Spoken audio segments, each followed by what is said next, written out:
Hello friends, देखिए नवोदय जवाहर नवोदय की परीक्षा में पूछे जाने वाले सवाल संक्षिप्त करें। ऐसे ऐसे सवाल आते हैं।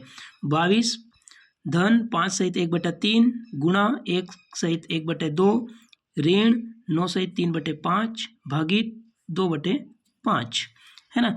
तो इसको अपन सॉल्व करते हैं, देखते हैं, है ना। सबसे पहले ये एक बार और सवाल जो है लिख लेते हैं यहाँ पर।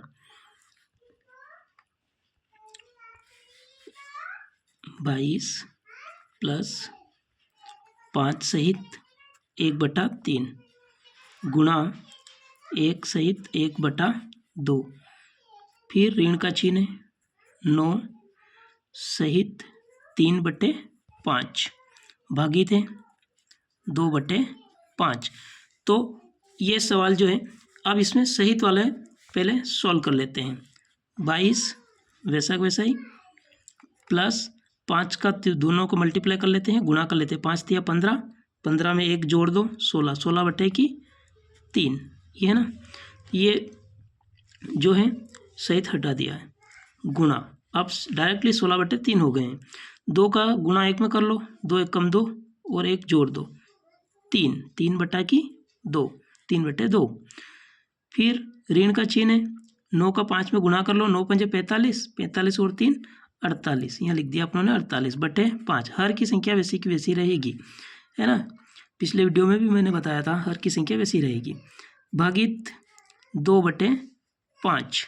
अब इसको वही जो भागु योग के नियम से, है ना, भागु योग, है ना, भाग करेंगे, गुणा करेंगे, योग करेंगे, जोड़ और फिर घटाव करेंगे, ये नियम के आधार पे। तो भाग कर लेते हैं पहले, है ना, भाग वाले को सॉल्व कर लेते हैं। 22 प्लस 16/3 गुणा 3/2 वैसे की वैसी संख्या रख देते हैं अभी, है ना, 48/5। अब इसको सॉल्व करने के लिए अपन यहाँ इसको चिन्ह को चेंज कर लो, तो भाग से अपन गुणा कर लेते हैं। तो गुणा जब कर लेंगे तो यह हर की जो संख्या है वो अंश में जाएगी, नीचे की संख्या ऊपर हो जाएगी। 5/2 पहले के क्या थे, 2/5 थे, तो 5/2 हो गए, अंश की हर में और हर की अंश में हो गई। अब देखते हैं यहाँ पर कि ये सारी जो संख्या है कट रही है, तो यहीं काट देते हैं। 5 से कट गई, 5 एकम 5, 2 से ये कट रही, 2 दूना 4 और 2 चौक 8, ये भी कट गई।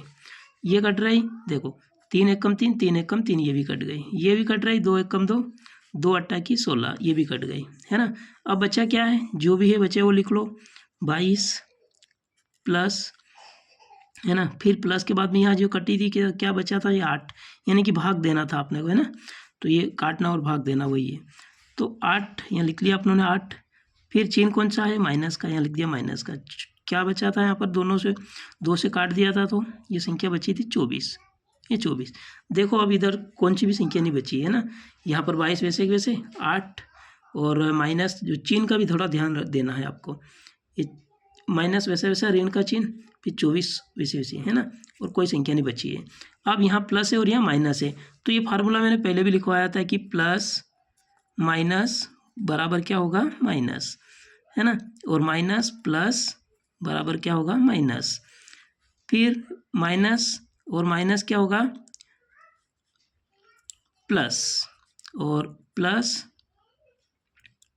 प्लस प्लस प्लस ही रहेगा, है ना। तो यहाँ प्लस है और प्लस माइनस माइनस, तो यहाँ प्लस माइनस माइनस यानी कि घटे की संख्या। 24 में से 8 घटा दो, 22 माइनस 24 में से 8 घटाएंगे तो क्या बचेगा, 16, है ना। अब यहाँ पर भी फिर माइनस बचा है, तो 22 में से 16 घटा दो, ऑलरेडी बड़ी संख्या इधर है ना। तो 22 में से 16 घटाएंगे तो क्या बचेगा, उत्तर जो आएगा अपना वो 22 में 16 घटेगा तो 6 आ जाएगा, है ना। देखो ये 22 में से जिसको घटाव नहीं आ रहा, देखो 22 में से 16 घटा दो, है ना, 1 2 है और यहाँ 6 है, तो एक उदाहरण ले लें, 12 में से 6 घटाएंगे तो 6, यहाँ 1 बचा, तो 1 में से 1 घटेगा तो 0, तो ये 6 अपना जो है आंसर आ जाएगा, है ना। तो ये इस प्रकार से दोस्तों इसमें जो सवाल नवोदय की परीक्षा में पूछे जाते हैं, 5वीं की परीक्षा में, ये सवाल अच्छे से देख लेना। हल करो या संक्षिप्त करो, इस टाइप से।